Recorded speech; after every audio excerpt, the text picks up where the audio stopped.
Halmashauri wilaya ya Mbogwe yenyewe imetoa mkopo wa shilingi milioni 486 huku ikisisitiza makundi yaliyopata mikopo hiyo kutumia vyema fedha hizo kwa kuanzisha na kuendeleza miradi ya uzalishaji mali ili waweze kurejesha mikopo hiyo kwa wakati, hatua ambayo itawezesha mzunguko wa mikopo hiyo kuendelea kwa makundi mengine. Tupate taarifa zaidi. Ni wanawake, vijana na watu wenye ulemavu wakiandamana kwa pamoja mara baada ya kuchukua cheki ya shilingi milioni 486 kutoka benki ya CRDB. Vikundi 64 vimefaidika na mikopo hii kuhakikisha hakuna mtu anayeachwa nyuma katika safari ya maendeleo. Vikundi 35 ni vikundi vya wanawake, vikundi 27 ni vikundi vya vijana na vikundi viwili ni vikundi vya watu wenye ulemavu.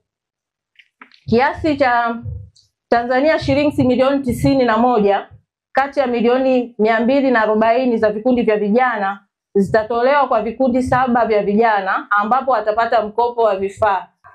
Kwa mmerejesha, mtatoa nafasi na wale wengine waweze kunufaika na mikopo hii. Kwa hiyo tunaomba sana kurejesha mikopo hii bila shuruti.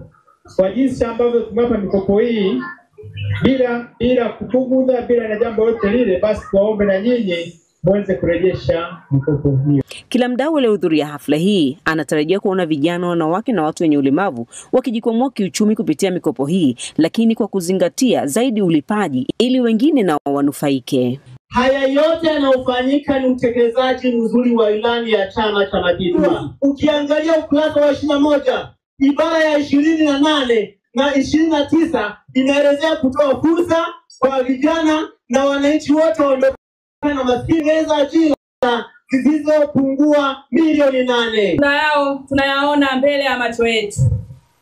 Bila wao leo hizo 10% tungeziona kama miujiza. Hakikisha tu unakizi vigezo ili upate mkopo. Hakikisha unakizi vigezo vilivyowekwa na serikali ili uweze kupata mkopo. Sakina Mohamed ni mkuu wa wilaya ya Mbogwe, amesema tangu kuanza kutolewa kwa mikopo marejesho yanaenda vizuri na kusisitiza utamaduni huo uendelee. Vikundi 21, vijana vilikuwa vikundi 16, lakini watu wenye makundi maalum walikuwa vikundi 4.